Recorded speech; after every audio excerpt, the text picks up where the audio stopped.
Assalamualaikum. Nama saya Muhammad Afiq Firdaus bin Rosli. Saya dari kumpulan 6. Tajuk bagi kumpulan kami ialah etika dalam perkembangan teknologi. Saya akan mulakan dengan pengenalan.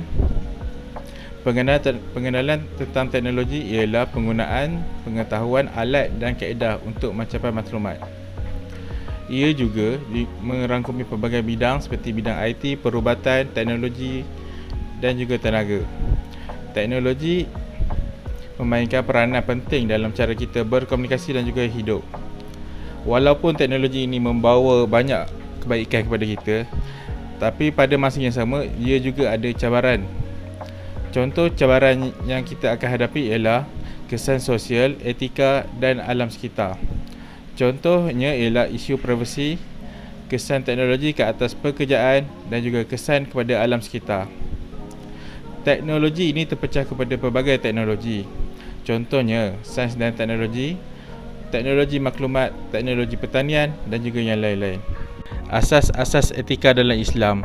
Asas etika dalam Islam terbagi kepada 3, iaitu akidah, syariah dan akhlak. Yang pertama ialah akidah. Akidah ialah kepercayaan, keimanan kepada rukun iman.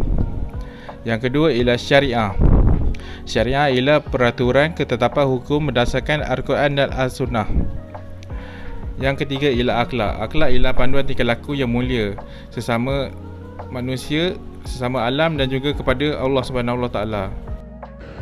Seterusnya, saya akan membentangkan tentang kesan perkembangan teknologi tanpa etika. Kesan pertama adalah berlakunya penyebaran fitnah. Untuk dibandingkan dengan dahulu di mana fitnah ini berlaku secara bualan mulut ke mulut, tetapi dengan perkembangan teknologi, fitnah dapat dilakukan dengan mudah melalui media sosial ataupun internet. Dan fitnah cyber ini akan meninggalkan kesan yang teruk terhadap mangsa secara fizikal ataupun mental. Bukan sahaja mangsa perlu menanggung malu, malah mangsa juga akan dipandang serong dan menjadi bahan sindiran oleh masyarakat sekeliling. Hal ini dapat menjatuhkan harga diri seseorang dan secara tidak langsung turut menyebabkan ahli keluarga mangsa. Dan kesan seterusnya adalah kesihatan mental akan terganggu. Dan antara sebabnya adalah pendarahan kepada kandungan negatif. Internet menyediakan akses kepada pelbagai jenis kandungan, termasuklah yang negatif dan merugikan.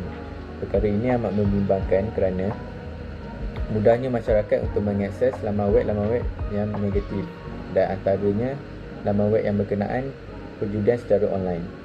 Hal ini mampu merosakkan kesihatan mental mangsa, dan antara sebab lain adalah menyebabkan ketagihan.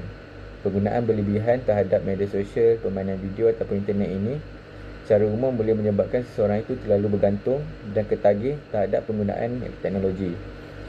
Hal ini boleh memberikan tekanan dan juga mempengaruhi kesihatan mental mereka. Kesan-kesan tadi menunjukkan bahawa pentingnya etika dalam teknologi. Penggunaan teknologi yang beretika ini penting bagi memastikan tidak berlakunya penyalahgunaan. Dan antara etika-etika yang kita patut patuhi adalah yang pertama, pematuhan terhadap undang-undang dan peraturan mengenai penggunaan teknologi. Kita seharusnya mengambil tahu tentang hak privasi, hak cipta dan undang-undang cyber. Hal ini adalah untuk memastikan perlindungan privasi dan hak individu itu terjaga, kerana tanpa etika, penyalahgunaan data dan pencabulan privasi akan berlaku. Dan yang kedua adalah pendidikan dan kesedaran. Penggunaan yang beretika ini bermula dengan pemahaman yang baik tentang cara menggunakan teknologi dengan bertanggungjawab. Dengan mengadakan program pendidikan, ia dapat membantu pengguna untuk memahami risiko dan manfaat teknologi. Lebih-lebih lagi, kesedaran terhadap risiko maklumat palsu dan penipuan dalam talian. Kesedaran ini membantu pengguna untuk menjadi lebih peka dan kritikal terhadap sumber maklumat dan menyemak kesahihannya sebelum berkongsi.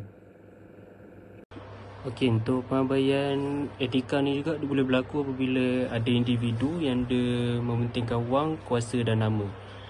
Saya boleh bagi contoh dalam penggunaan nuklear lah. Penggunaan nuklear ni seperti yang kita tahu memang banyak bahaya daripada yang okey. Okey, sebagai contoh dulu ada kes dekat Ukraine.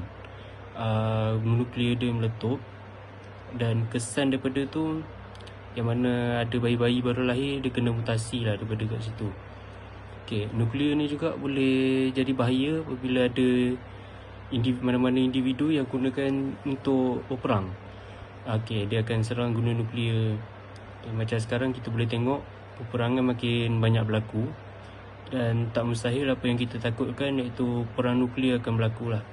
Benda tu memang bahaya, sebab kesan nuklear ni dia boleh, orang kata boleh bertahan sampai ratusan ribu tahun. Itu yang kita sangat takut. Kesimpulannya adalah kita memang tak boleh nafikan perkembangan teknologi ni memang sangat penting. Sebab kita dah didedahkan teknologi ni daripada kecil. Even sekarang pun makin banyak teknologi yang didedahkan pada kanak-kanak, even untuk warga emas sekalipun. Tapi kita tak boleh lupa kalau penyalahgunaan teknologi ni ada banyak juga bahaya. Jadi etika tu tak boleh dilupakan lah.